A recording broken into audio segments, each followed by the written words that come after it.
The Tomb, 1917. In relating the circumstances which have led to my confinement within this refuge for the demented, I am aware that my present position will create a natural doubt of the authenticity of my narrative. It is an unfortunate fact that the bulk of humanity is too limited in its mental vision to weigh with patience and intelligence those isolated phenomena, seen and felt only by a psychologically sensitive few, which lie outside its common experience. Men of broader intellect know that there is no sharp distinction betwixt the real and the unreal, that all things appear as they do only by virtue of the delicate individual physical and mental media through which we are made conscious of them. But the prosaic materialism of the majority condemns as madness and flashes of supersight which penetrate the common veil of obvious empiricism.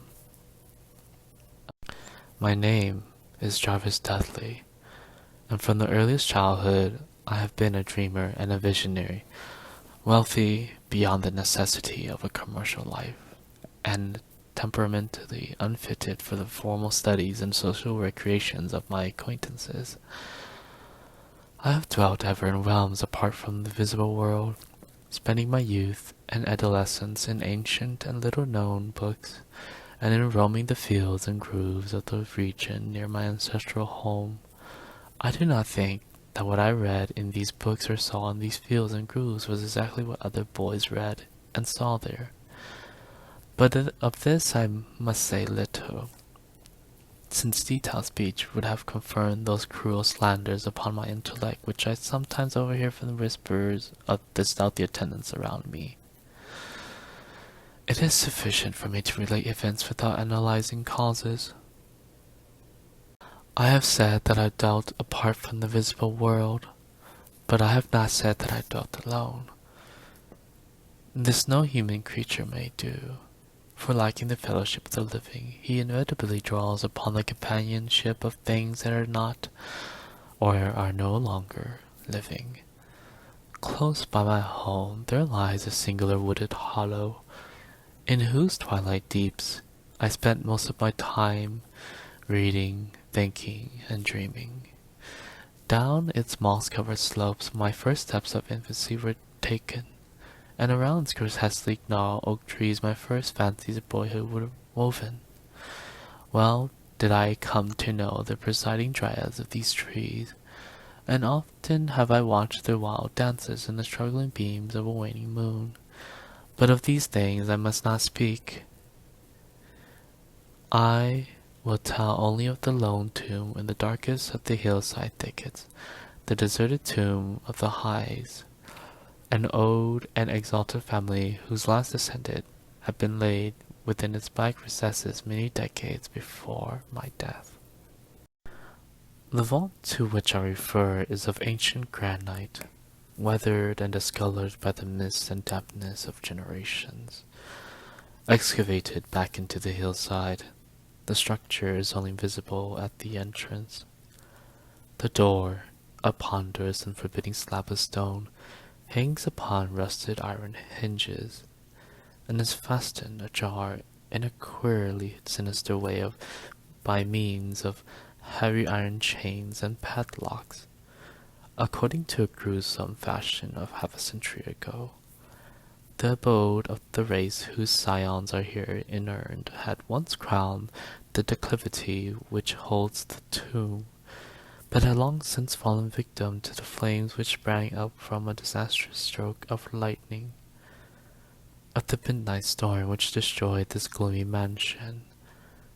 The older inhabitants of the region sometimes speak in hushed and uneasy voices, alluding to what they call divine wrath, in a manner that in later years vaguely increased the always strong fascination which I felt for the forest's darkened sculpture. One man only had perished in the fire, when the last of the Hydes was buried in this place of shade and stillness. The sad urnful of ashes had come from a distant land, to which the family had repaired when the mansion burned down. No one remains to lay flowers before the granite portal, and few cared to brave the depressing shadows which seemed to linger strangely about the water-worn stones.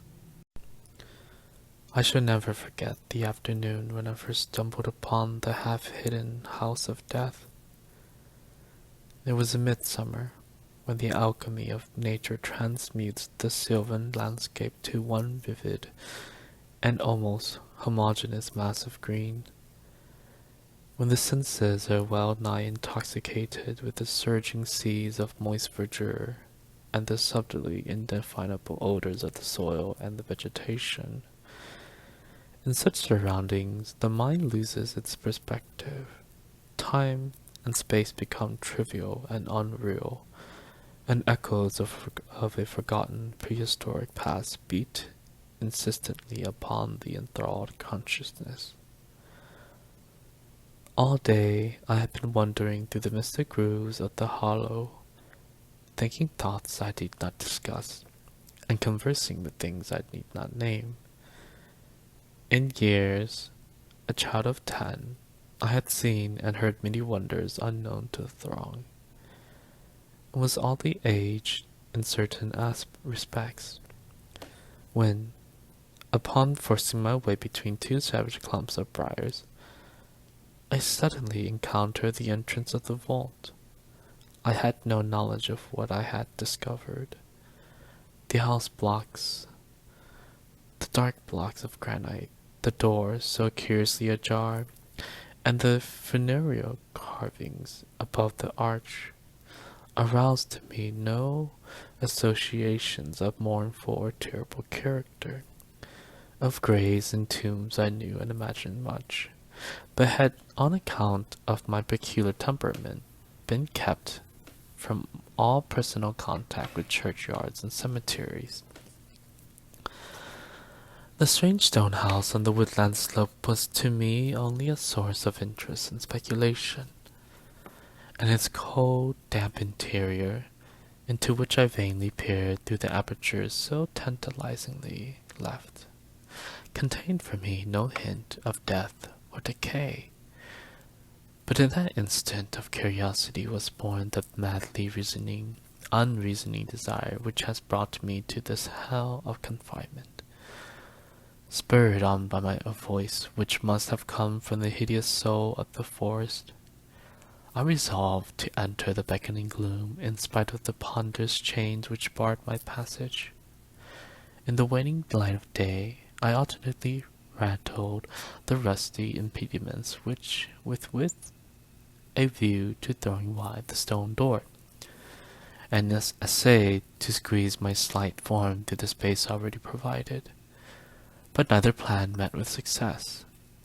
At first curious, I was now frantic, and when in the thickening twilight I returned to my home, I had sworn to the 100 gods of the grove that at any cost I would some day force an entrance to the black, chilly depths that seemed calling out to me.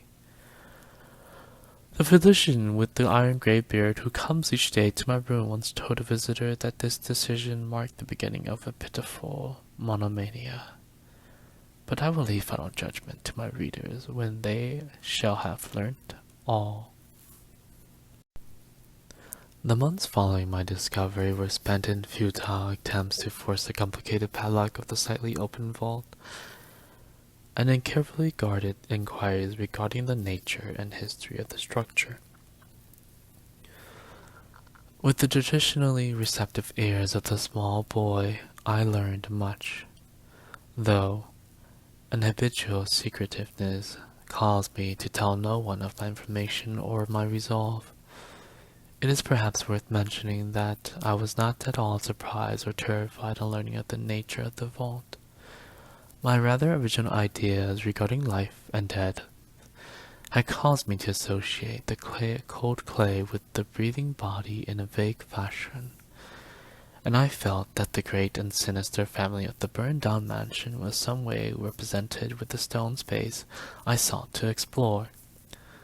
Mumbled tales of the weird rites and godless revels of bygone years in the ancient hall gave me a new and potent interest in the tomb, before whose door I would sit for hours at a time each day.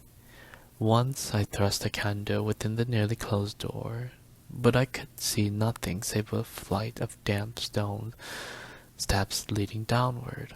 The odor of the place repelled yet bewitched me.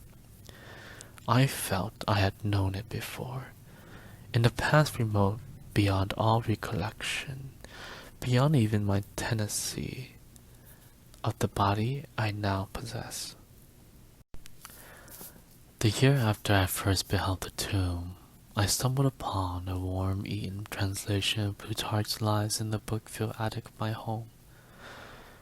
Reading the life of Theseus, I was much impressed by that passage telling of the great stone beneath which the boyish hero was to find his tokens of destiny whenever he should become old enough to lift its enormous weight.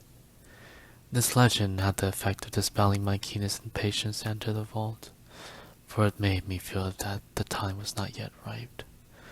Later, I told myself I should grow to a strength and ingenuity which might enable me to unfasten the heavily chained door with ease. But until then, I would do better by conforming to what seemed the will of fate. Accordingly, my watches at the dank portal became less persistent, and much of my time was spent in other, though equally strange pursuits. I would sometimes rise very quietly in the night, stealing out to walk in those churchyards and places of burial from which I had been kept by my parents. What I did there I may not say, for I am not sure of the reality of certain things, but I know that on the day after such a nocturnal ramble, I would often astonish those about me with my knowledge of topics almost forgotten for many generations. It was after a night like this that I shocked the community with a queer conceit about the burial of the rich and celebrated Squire Brewster, a maker of local history who was interred in 1711, and whose slate headstone, bearing a graven skull and crossbones, was slowly crumbling to powder. In a moment of childish imagination, I vowed not only that the undertaker, Goodman Simpson, had stolen the silver-buckled shoes, silken hose, and satin small clothes of the deceased before burial, but that the squire himself, not fully inanimate, had turned twice in his mound-covered coffin on the day after interment. But the idea of entering the tomb never left my thoughts, being indeed stimulated by the unexpected genealogical discovery that my own maternal ancestry possessed at least a slight link with the supposedly extinct family of the Hydes, last of my paternal race. I was likewise the last of this older and more mysterious line.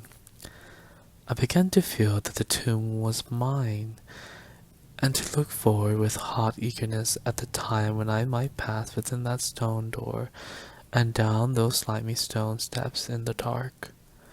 I now formed the habit of listening very intently at the slightly open portal, choosing my favorite hours of midnight stillness for the odd vigil. By the time I came of age, I had made a small clearing in the thicket before the mold-stained facade of the hillside, allowing the surrounding vegetation to encircle and overhang the space like the walls and roof of a sylvan bower. This bower was my temple, and fastened toward my shrine, and here I would lie outstretched on the mossy ground, thinking strange thoughts and dreaming strange dreams. The night of the first revelation was a sultry one. I must have fallen asleep from fatigue, for it was with a distinct sense of awakening that I heard the voices. Of those tunes and accents I hesitate to speak. Of their quality I will not speak. But I may say that they represented certain uncanny differences in vocabulary, pronunciation, and mode of utterance. Every shade of New England dialect, from the uncouth syllables of the Puritan colonists to the precise rhetoric of 50 years ago, seemed represented in that shadowy colloquy, though it was only later that I noticed the fact. At the time, indeed, my attention was distracted from this matter by another phenomenon, a phenomenon so fleeting that I could not take oath upon its reality. I barely fancied that I was awoke, a light that had been hurriedly extinguished within the sunken sepulchre. I do not think I was either astounded or panic-stricken, but I know that I was greatly and permanently changed that night. Upon returning home, I went with much directness to a rotting chest in the attic, wherein I found the key which next day unlocked with ease the barrier I had so long stormed in vain. It was in the soft glow of late afternoon that I first entered the vault on the embattled slope. A spell was upon me, and my heart beat with an exultation I can but ill describe. As I closed the door behind me and descended the dripping steps by the light of my lone candle, I seemed to know the way, and though the candle sputtered with the stifling reek of the place, I felt singularly at home in the musty charnel house air. Looking about me, I beheld many marble slabs bearing the coffins or the remains of coffins. Some of these were sealed and intact, but others had nearly vanished, leaving the silver handles and plates isolated amidst certain curious heaps of whitish dust. Upon one plate I read the name Sir Geoffrey Hyde, who had come from Sussex in 1640 and died here a few years later. In a conspicuous alcove was one fairly well-preserved and untenanted casket, adorned with a single name which brought to me both a smile and a shudder. An odd impulse caused me to climb up upon the broad slab, extinguish my candle, and lie down within the vacant box. In the grey light of dawn, I staggered from the vault and locked the chain of the door behind me. I was no longer a young man, though but 21 winters had chilled my bodily frame. Early rising villagers who observed my homeward progress looked at me strangely and marveled at the signs of ribald revelry which they saw in one whose life was known to be sober and solitary. I did not appear before my parents till after a long and refreshing sleep. Henceforward, I haunted the tomb each night, seeing, hearing, and doing things I must never reveal. My speech, always susceptible to environmental influences, was the first thing to succumb to this change, and my suddenly acquired archaism of diction was soon remarked upon. Later, a queer boldness and recklessness came into my demeanor, till I unconsciously grew to possess the bearing of a man of the world despite my lifelong seclusion. My formerly silent tongue waxed voluble with the easy grace of a Chesterfield or the godless cynicism of a Rochester. I displayed a peculiar erudition utterly unlike the fantastic monkish lore over which I had pored in youth, and covered the fly-leaves of my books with facile impromptu epigrams which brought up suggestions of Gay, Prior, and the sprightliness of the Augustan wits and rimsters. One evening, at breakfast, I came close to disaster by declaiming in palpably licorice accents in a fusion of 18th century bacchanalian mirth. A bit of Gorgian playfulness never recorded in a book. which ran something like,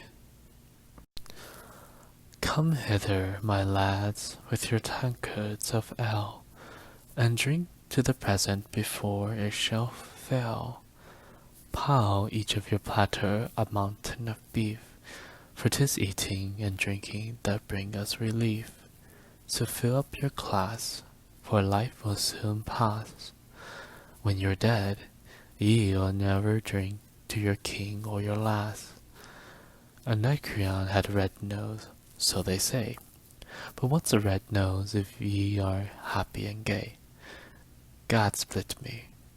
I'd rather be wild whilst I'm here, than white as a lily and dead half a year. So Betty, my miss, come give me a kiss. In hell, there's no innkeeper's daughter like this. Young Harry, propped up just as straight as he's able, will soon lose his wig and slip under the table. But fill up your goblets and pass them around, better under the table than under the ground. So revel and chaff as ye thirstily quaff. Under 6 feet of dirt, 'tis less easy to laugh. The fiends strike me blue, I'm scarce able to walk, and damn me if I can stand upright or talk. Here, landlord, bid Bitty to summon a cheer. I'm try home for a while, for my wife is not there. So lend me a hand, I'm not able to stand, but I'm gay whilst I linger on top of the land. About this time, I conceived my present fear of fire and thunderstorms. Previously indifferent to such things, I had now an unspeakable horror of them, and would retire to the innermost recesses of the house whenever the heavens threatened an electrical display. A favorite haunt of mine during the day was the ruined cellar of the mansion that had burned down, and in fancy I would picture the structure as it had been in its prime. On one occasion I startled a villager by leading him confidently to a shallow sub-cellar, of whose existence I'd seemed to know, in spite of the fact that it had been unseen and forgotten for many generations. At last, that which I had long feared. My parents, alarmed at the altered manner and appearance of their only son, commenced to exert over my movements a kindly espionage which threatened to result in disaster. I had told no one of my visits to the tomb, having guarded my secret purpose with religious zeal since childhood. But now I was forced to exercise care in threading the mazes of the wooded hollow, that I might throw off a possible pursuer. My key to the vault I kept suspended from a cord about my neck, its presence known only to me. I never carried out of the sepulchre any of the things I came upon while within its walls. One morning, as I emerged from the damp tomb and fastened the chain of the portal with none too steady hand, I beheld in an adjacent thicket the dreaded face of a watcher. Surely the end was near, for my bower was discovered and the objective of my eternal journeys revealed. The man did not accost me, so I hastened home in an effort to overhear what he might report to my careworn father. Were my sojourns beyond the chained door about to be proclaimed to the world? Imagine my delighted astonishment on hearing the spy inform my parent in a cautious whisper that I had spent the night in the bower outside the tomb. My sleep-filmed eyes fixed upon the crevice where the padlock portal stood ajar. By what miracle had the watcher been thus deluded? I was now convinced that a supernatural agency protected me. Made bold by this heaven-sent circumstance, I began to resume perfect openness in going to the vault, confident that no one could witness my entrance. For a week I tasted to the full the joys of that charnel conviviality which I must not describe. When the thing happened, and I was borne away to this accursed abode of sorrow and monotony. I should not have ventured out that night, for the taint of thunder was in the clouds, and a hellish phosphorescence rose from the rank swamp at the bottom of the hollow. The call of the dead, too, was different. Instead of the hillside tomb, it was the charred cellar on the crest of the slope, whose presiding daemon beckoned me with unseen fingers. As I emerged from the intervening groove upon the plain before the ruin, I beheld in the misty moonlight a thing I had always vaguely expected. The mansion, gone for a century, once more reared its stately height to the raptured vision, every window ablaze with the splendor of many candles. Upon the long drive rolled the coaches of the Boston gentry, whilst on foot came a numerous assemblage of powdered exquisites from the neighboring mansions. With this throng I mingled, though I knew I belonged with the host rather than with the guest. Inside the hall were music, laughter, and wine on every hand. Several faces I recognized, though I should have known them better had they been shriveled or eaten away by death and decomposition. Amidst a wild and reckless throng, I was the wildest and most abandoned. Gay blasphemy poured in torrents from my lips, and in my shocking sallies I heeded no law of God, man, or nature. Suddenly a peal of thunder, resonant even above the din of the swinish revelry, clave the very roof and laid a hush of fear upon the boisterous company. Red tongues of flame and searing gusts of heat engulfed the house, and the roisterers, struck with terror at the descent of a calamity which seemed to transcend the bounds of unguided nature, fled shrieking into the night. I alone remained riveted to my seat by a groveling fear which I had never felt before. And then a second horror took possession of my soul.